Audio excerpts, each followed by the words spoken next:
All right, we'll go ahead and we'll get started. So welcome to the International Exchange Information Session. This is all that is just information.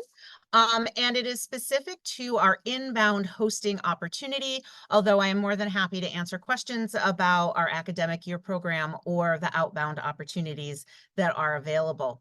Um, so I'm going to go ahead, I'm going to share my screen so that you can see where we kind of have all of this information available to folks. So on the New York State 4-H.org website, up at the top where it currently says events, that's where you will find the international exchange information. I am working to get that changed so that it makes a little more sense and is under New York State 4-H programs. But for now, that's where this information lives. So you can get all sorts of information about our partnership. So having shown you that, I'm going to let you know a little bit about myself. My name is Autumn Lavine, and I have been working on exchange programming for the last 8 years for the New York State 4-H program. I was a county educator prior to that, and I also managed the 4-H youth building at the New York State Fair. If you have questions, please do feel free to put them in the chat or raise your hand or unmute so that you can join the conversation or ask me any questions that come up as we go along. I'm going to try to keep this fairly informal. So just, go ahead and let me know what you need to know. So like I said, we're going to focus on the inbound program. Inbound program is where we have partnered with States 4-H International, which is located in Seattle, Washington, to offer the opportunity for New York State families, as well as other families across the country, to host a Japanese national or someone from another country. In New York State, we currently only host Japanese youth because we just don't have the capacity yet to expand to other countries for the inbound program. The inbound program lasts about 3.5 weeks, just shy of 4 weeks. This year, we just got the flight itineraries. So our students are going to be arriving in Syracuse on the 21st of July, very, very late at night, which means the pickup for our host families would be on the 22nd. And that pickup will be held in Syracuse. Syracuse is the most central city in New York State, so that's why we utilize that location. And then the delegates stay with a host family until their departure, which this year their flight leaves very early in the morning of the 16th of August. And so they would need to be returned to Syracuse on the 15th of August. Both of those arrival departures, what we do is we actually, myself and a colleague, meet the delegates at the airport so that you all don't have to go to the airport at funky hours. And so that's my responsibility, is to get them from the airport, and then we take them to a hotel that is not very far from the airport. It's at that hotel that you meet your delegates and get to do some get to know you activities and have lunch usually, and then you get on the road and you head home. And then it's the same thing. We'll utilize the same hotel for the departure event, have lunch, say goodbyes, and that type of thing. And then it's my responsibility to get them back to the airport. So those are the arrival dates, and a little bit about the arrival and departure dates, and a little bit about the arrival departure process. So on our website, if you have not yet visited, we have information about our partnership with States 4-H International. And this has been going on for more than 20 years. We've had a great relationship with States 4-H International. And so we continue that relationship through this inbound hosting opportunity. So on the website, I do update this at least quarterly, if not a little bit more frequently, depending on the information that I receive from our partners. You can find all the information you need for the summer inbound program, as well as the application, the links for background screenings and reference checks, and that type of information. So how do you the question I get most is, how do I do this? The quick answer is you fill out an application and you go through a process. So the online application is fairly straightforward. You provide information through a secure portal. You actually set up an account with them at no charge to you. You go to the online application portal, answer questions about your family, about the children in the home, who all lives there. Do you have pets? What kinds of things are you interested in? What kind of a home do you have? Like, do you live rural or suburban or urban? You might provide some photos, because at the end of the day, those photos will get shared with the child that you would potentially be matched with and hosting. So there's that part of the process. It does ask you also for references, usually two. You just provide an email address in that online application and the system automatically emails them. And then once that happens in that system and you hit submit, then the system lets me know that there has been an application entered into the system. So once that happens, then I review that application. I look at the references. I wait for them to come back. If need be, I will give them a call. And then I also reach out to you, the host family, with information to complete a criminal background check. Criminal background checks are done on anyone over the age of 18 residing in the home who is not enrolled in school. So there's no cost of that to you or your family. This application process is free of charge.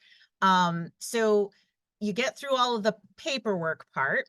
And then what we do is we schedule an in-home interview and visit with the entire family. This is usually completed in person by the local 4-H educator or myself. And what we like to do is just kind of come out, see how things look. You know, we don't expect it to be spotless or anything like that. We want to know where the delegate is going. Trust me, my house is not spotless, so I don't expect others to be. But we'd like to get a lay of where the delegate will sleep, where are they going to stay, where will they spend a lot of time? Do you have a pool? Do you have safety things in place for that? And so we'll look at that and then just ask you questions about why do you want to host, and kind of find out how excited your children are to host and what your interest is, and just generally get to know you a little bit better. So if we complete all of those parts and pieces, which actually usually happens fairly quickly once the application is received, what we do is I take a look at your application information about like what kind of a summer do you have? You know, do you like to travel a lot? Do you stay at home? What are your interests? What are the children's interests? And I try to match you as best as I can with a Japanese child that is going to be coming to our state. This summer, we have made the commitment to host 28 youth and 2 adult chaperones. So we will be looking for 28 homes, well, actually 30 homes, because our chaperones are housed in the same way as the youth delegates.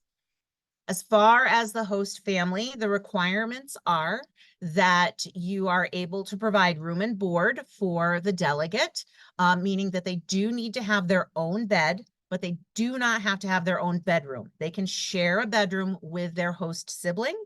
And that host sibling should be around the same age as the delegate and the same gender. So we are generally allowed to do up to a 3-year age gap, depending on everybody's comfort with that. And so a lot of our delegates are going to be between the ages of 13 and 16 this year. So we could have children as young as 10 hosting, and we could have children in their later teens that are hosts. So it just depends on a lot of factors, but I do try to make sure that you are matched with a child that has very similar interests. Perhaps you both like Harry Potter, or maybe you're very outdoorsy, you like to go hiking, so we want to make sure we give you a delegate that likes to go hiking and likes to be outside. So we work really hard to do that. that being said, you still, as the host family, do have some say in which delegate you host, especially if you get your application in very early. We are accepting applications now. I still have not received the information about our delegates, but as soon as I do, I will start the matching process with those families that have completed um, the application process.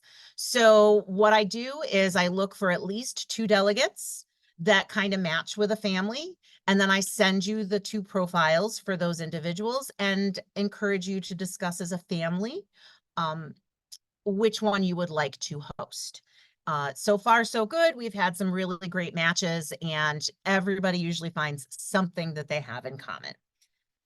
Once that match is made official, we do ask families to wait about 2 weeks before they start emailing their delegate. So you do get to talk to them and their family, usually through email, before they arrive. So you kind of can start asking questions about things they like to do, or if there's someplace they'd like to go.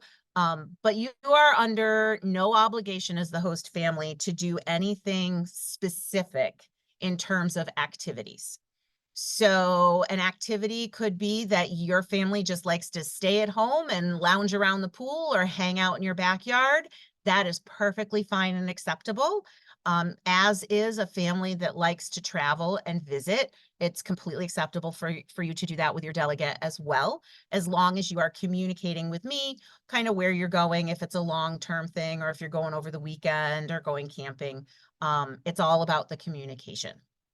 So again, there's no specific expectations activity-wise as far as what your family does or does not do. These delegates are coming to experience an American family summer. And so they don't really have a lot of set expectations. They do usually have wishes. Many of them wish to go to New York City, or they may want to see Niagara Falls, but a host family has no obligation to take their delegates there if that is just not something that their family enjoys to do or normally does during the summer. So do you have any questions about that kind of application and matching process? I don't think so. I do wonder, are the delegates from Japan, are they involved in a 4-H organization, or like how how are they looped into this this agency? So that's a great question.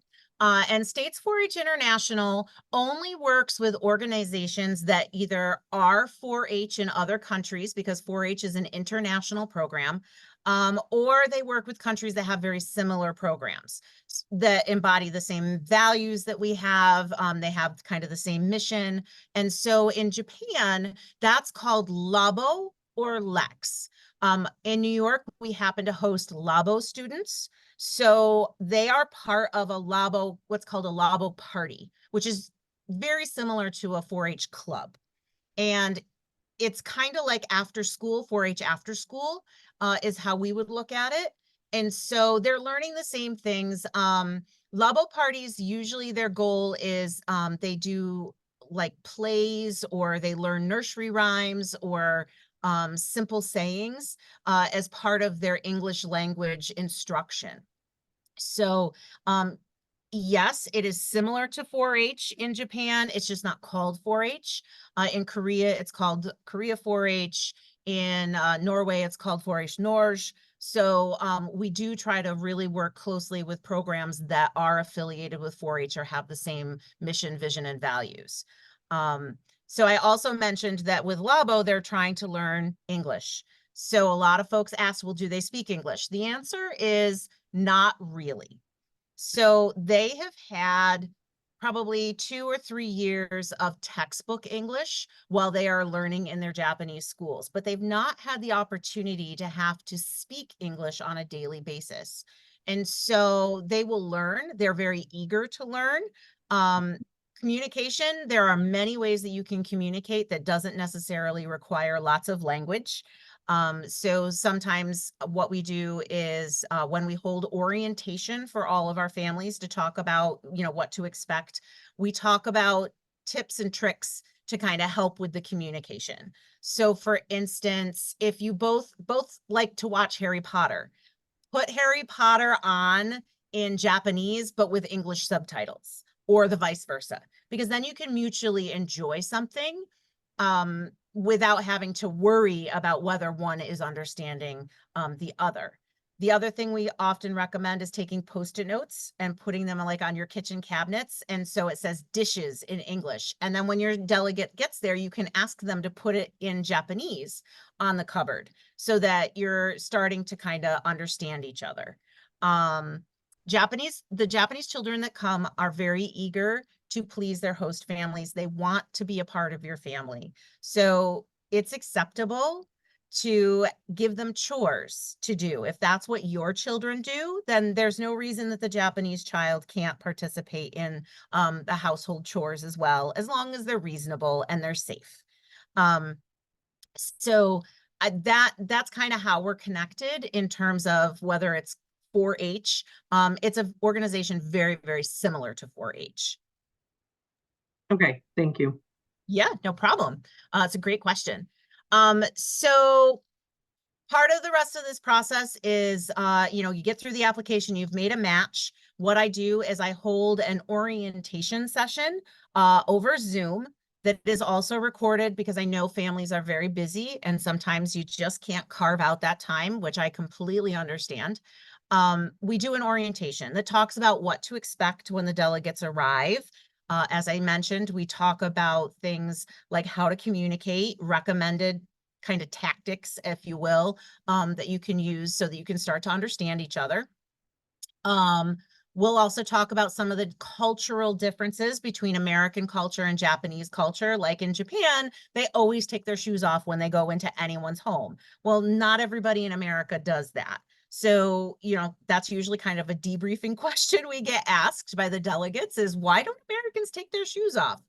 Usually I'm just like, I don't know. Not everybody does. So we'll talk about some of those differences. You will also get a handbook that helps with some of these things and also talks about like the communication chain. It talks about what to do in case of an emergency in that book. And so that is provided to you, as well as the Tamagashi language book, which will give you some basic things to help with that communication, as far as yes and no, do you need to use the bathroom, those types of things. So it's a very helpful guide that we kind of walk through, and everybody gets a copy of that. So I did mention, what to do in case of a medical emergency. Our delegates travel with health insurance. So they will have their own health insurance card, which you will be given a copy of as the host parent. You will also be given all of the paperwork necessary to sign as the guardian of that delegate for the period of time in which they are staying. So, you use your best judgment as a parent in terms of, do I really think this child needs medical care? Is it just a cough, or is it maybe something else? So we lean on our parents to, use that parental instinct to take care of the delegate. So they do travel that way. They often bring lots of gifts and things to share with their families. And in return, Japan is their culture is very gift based. And so it is expected that they bring gifts home. So your Japanese delegate will probably travel with a little bit of spending money that is meant for buying gifts to take home. Other daily expenses fall to the family. So the families are covering that room and board. If you go out for ice cream, you buy the delegate ice cream. If you go to the movies, you pay for the delegate to go to the movies. The only thing that's kind of an exception to that is if your child attends summer camp. There is a form that we would fill out and ask the permission of the natural family for their child to attend camp, and then the natural family pays for the camp fee. So we work through that to make sure that the camp fee can be paid by either my office or by States 4-H International directly, so that that is not a financial concern for the host family. But outside of that, the delegate is just a member of the family. Delegates are also considered honorary 4-H members when they are here under our sponsorship. And so if you attend county fair, your delegate can attend county fair as well. We do loop the local 4-H educator in on, who the delegate is, who they are staying with, all of that type of a thing, so that if there are 4-H activities happening, the delegate is welcomed and is able to participate in those programs. Okay. Let's see. I'm trying to see if I'm forgetting anything for this. So I think that really kind of covers everything while the delegate is here. And then we get to departure, which is always kind of sad, but they do have to go home. And so everybody will return to Syracuse. We do a departure kind of event or gathering, if you will. And then you, as the host family, at a certain point, will leave the delegate back with us at the hotel for us to do some debriefing, ask them questions, let them get a little bit of sleep before they have to catch their flight the next morning. It is a 13-hour flight, just the flights alone. So we like to try and give them some time to rest and relax. So that's kind of the delegates, an overview of the delegates' stay and what the role of the host family is. Now, in addition to that, I mentioned at the beginning that they travel with chaperones. So every 10 students or 12 students has to have at least one adult chaperone that travels with the group. That chaperone is hosted in the same way that the kids are. We find host families that will take the adult chaperone. The chaperones are here to work. It is not a vacation for them. They are here to regularly check in with the students. So they'll call the student at least once a week to see how things are going. They may speak with the host family to find out how it's going for them as well, and just generally be available anytime there is a concern, whether from the delegate or from the host family. And, usually everything can be resolved pretty easily through a phone call. I get a lot of phone calls, usually the first week, people who are concerned about homesickness or their delegate doesn't feel well and they would really like the chaperone to check in on them. I forward those messages to the chaperone that's responsible for them, and they usually give a phone call, they check in and make sure everything is okay. So it works out pretty well, that system. And the chaperones have always been really great about communicating what their needs are, what the children's needs are, and checking in with me to make sure that everything is okay with the families. One of the most unique things, though, that is monitored, and I know American families tend to not be very comfortable with this, is that cell phone usage while in country is prohibited. They are not allowed to call home. They are not allowed to FaceTime or email or any of that type of thing. They can send postcards and write letters, but they're not to contact home for the 3.5 weeks that they are here. There are a number of reasons for that. One is that by limiting their connection to home, they don't experience homesickness quite as long or quite as intensely. And the second reason is that if they are constantly talking to folks in their native language, they are not utilizing the immersion into American English and the English language. And so we do limit their cell phone usage. The expectation is that once they arrive to the hotel in Syracuse, their cell phones go in their suitcases and they stay there. So if that becomes an issue, then we take that up with the chaperones. We try to work around that. But that's just something to be aware of. We've not ever really had a problem with that as far as the Japanese students are concerned. They usually understand that that is an expectation of the program. And then, like I said, the adult chaperones are here to help us with communications. The uh, guidebook will have information on the communication chain so that if there is an issue either here or maybe something happened in Japan, we have a communication chain set up so that we can most effectively and efficiently communicate what is needed to be communicated and address any challenges that we may need to do that for. So everything is very well structured, and we give families as much support as we can. Generally, while the students are here in country, I am on call 24/7 for the first and third week of their stay.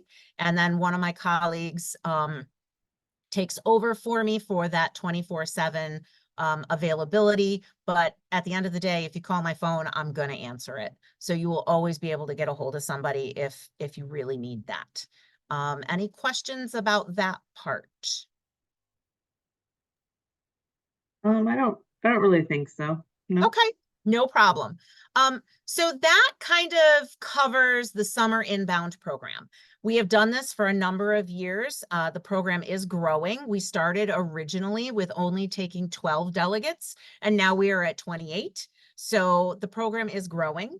We do hope in the future to be able to host from other countries, but right now, because it is mostly just myself and one assistant who works with me on a very part-time basis, it's just me to manage the program. And I have both this inbound program, but we also, New York State participates in their outbound program as well as the academic year hosting program.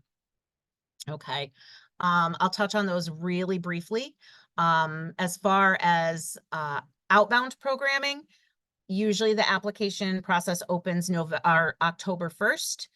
New York State's deadline is November 15th because I need time to process the applications. There is a video available that I will get posted that's kind of like an info session like this one, so that you can get kind of like the basics of what the outbound program is.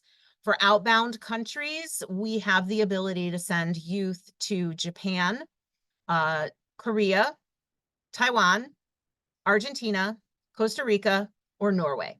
Norway is usually an every other year country just because they don't have the capacity to host every year. So this year for 2024, we are sending a delegation to Norway, which means we will not send a delegation in 2025, but we will send one in 2026. So that's the outbound program in a really small nutshell. There are a lot of parts and pieces to it, but I am here to help facilitate that and help people work through those application processes. So the third program that we have available, and this is another hosting opportunity, is an academic year hosting option. This is a 10-month hosting commitment where you would host a student from either South Korea or Japan, and they would go to school at your local high school. There is a pretty lengthy application process to do that. That process is open right now. We are looking for 2 host families for the 10-month period. And it does take a little bit more in terms of application process and screening, and also making sure that the local school will accept the delegate. But if that is something you're interested in, we can definitely have more of a conversation about that. In no way does participating in one program commit you to participating in another. So just because you host doesn't mean you have to do outbound. If you do outbound, it doesn't mean you have to do the inbound. Each of these programs stand alone in terms of participation. So that's kind of what I have in terms of introducing you to New York State's international exchange opportunities as they stand now. And so I'm happy to answer any questions or curiosities that you might have. So I do just have some kind of questions that I've thought of as I was listening. Sure. Is it frequent, Autumn, where Just muted, sorry. Is it frequent where people want to, have you had like repeat host, where people are like, so great last year, I'd love to do it again? Or are you finding that it's kind of a, yep, we did that and that was a good fit for us then, but Yeah, not, so it's kind of a mixture. I can't say that everybody, decides that they had a fabulous time and they want to come back. I think it's, I probably have about 35%, maybe a little bit more than that of families that I'm going to stop my share if that's okay. yeah, There we go. So it's kind of a mixture. So I do have a chunk of families, they come back every year as long as they have children that are interested and that are of the right age group in order to have the hosting. And like my academic year, we do have an academic year in the country or in New York State right now. They are located in Friendship, New York, which is in Allegheny County. And this is actually the family's second time hosting an academic year student. They absolutely love it. They have a great time. They have children in high school so that delegate has a sibling. But the other part of academic year hosting, just as a side, is that you don't have to have children. You don't have to have like be a married couple or anything. Like anybody can host an academic year student as long as they get through the screening process and it's an appropriate placement. Okay. sure. But back to inbound. I've not in the amount of time that I have been working on the program, which you also have to remember that 2 years of COVID, my job got tweaked because we couldn't travel. But in the time that I've been working on this, I've never had a family say that they absolutely hated it and they never want to do it again. Some of our families just say it's a lot because, it's just, they feel obligated to constantly be doing things. You don't Right. have to, but I understand that feeling. And so they find it to be a bit of an exhausting summer. So they're like, we're just going to take a summer off. We'll be back next year. And usually they do. Okay. The nice thing is that with States 4-H International, if you apply this year and you do host, your application is actually good for 3 years. So Oh, if you wanted to come back, all you have to do is go into the system, it auto populates. And so then you just make sure everything is still okay and there's no major changes. The system notifies me, your background screening is still good. And like I said, unless something significant has changed, your home visit, all of those pieces are good for 3 years. okay. So it's a lot easier the second and third time because you don't have to go through the same process over again. Sure. Sure. Um, you know, and those families that expressed a little bit of difficulties, it was really just a matter of we just needed better communication. Mhm. And we've not had any real serious issues Okay. with delegates. Delegates want to be here.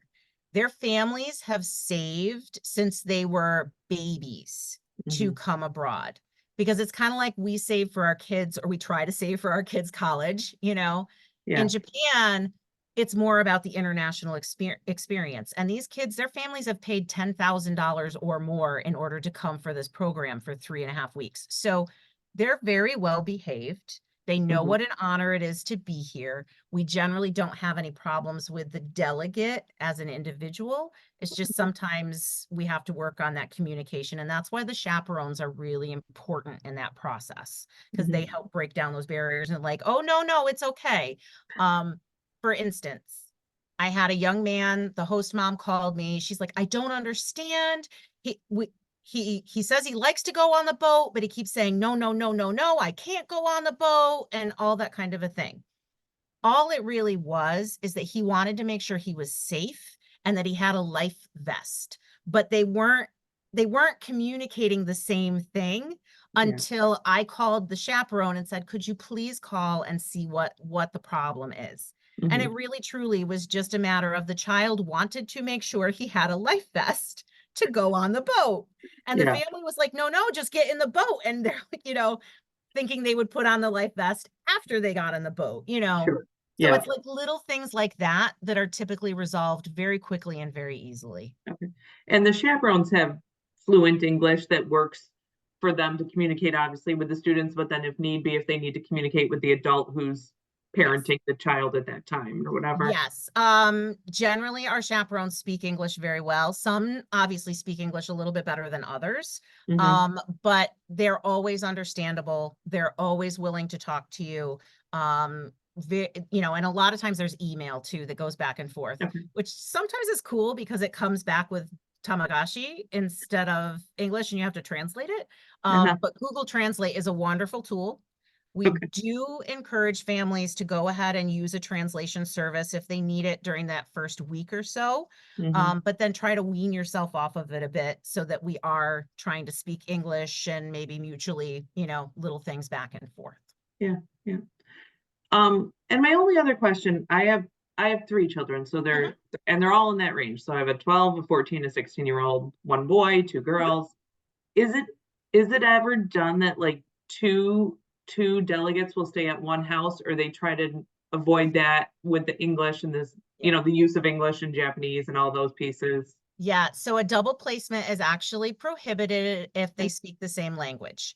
Okay, Okay. now if I was in a position where New York State was able to host both Korea and Japan at the same time, then you could take two students. However, I can't even imagine the headache you would have listening to Korean and Japanese and trying to do English. Like that would be the only time that that is allowed. Okay. Or if a family is having a difficulty and it is determined that that delegate needs to go someplace temporarily, we might reach out and say, look, you have the space. Are you Hmm. available? Can you help us in this situation?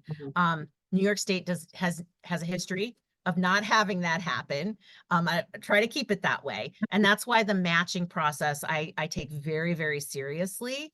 And Sure. I also always tell my families if at any point in this process you determine that it is not for you or you're uncomfortable, whatever it might be, if you decide that you want to just pull the application, that's fine because I completely understand life changes, things happen. So there's that. The only time it gets more complicated is if you have been matched and Hmm. then I have to try and find another host family. But again, things happen. Sometimes there's a medical emergency. Sometimes there are things, so we try to be as transparent and as flexible as we can.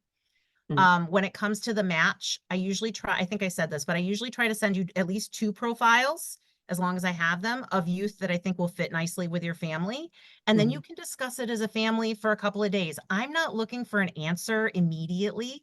I Hmm. want you to really think about it and figure out who would fit best with my family, who seems to be the one I would like to host. Yeah. Okay. So I really like for my families to be a part of that process because it's not going to be fun for anybody if both sides are miserable for 3.5 weeks.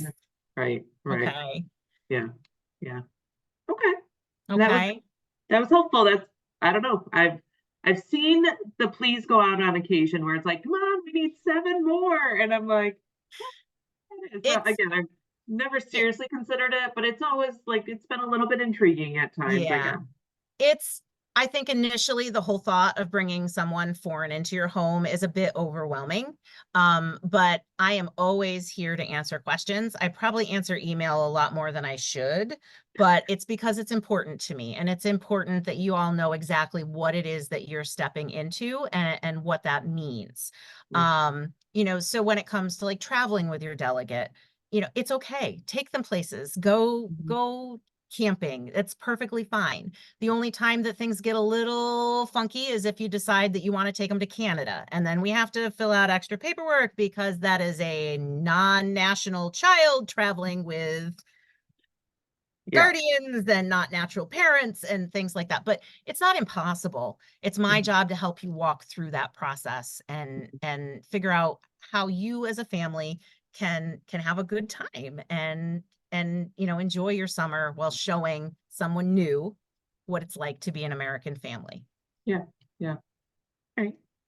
Well, I Okay. do appreciate the information tonight. It'll give us something to hem and haw about as Yeah. we, avoid other life responsibilities that. Yeah. No, I get it. I totally understand. I have a 16, well, almost 16 and almost 18-year-old boys in my house. And so summers get busy and things happen. So Yeah. I very much understand it. And I appreciate when people are being extremely thoughtful about what's in the best interest of everybody involved in this Mhm. process. Sure. So I think you have my email. If not, I have your email from your registration. I will send you my contact information. Okay, And just so you have it, I will send you the link to the application. Okay. sure. Yeah, Again, there is absolutely no commitment on your part, no matter where we are in this process until you agree to take someone. okay, Okay. all So right, at any time you can say stop. okay, all right. Okay. Thank All you right. so Well, much. I appreciate your time tonight. yeah, no problem. Thank you. Thank you for joining me so that I didn't have to feel like I was just talking to myself tonight. I appreciate that. All I've right. been there. I've done it too, so I get it. You know what? It happens. People are busy, but that's why we have recordings is to help Right. people out. So I don't mind. All Yeah. right. Well, I hope you folks have a lovely evening and maybe I'll hear from you in the future. Okay. Okay, sounds All good. right. Bye. Thank you.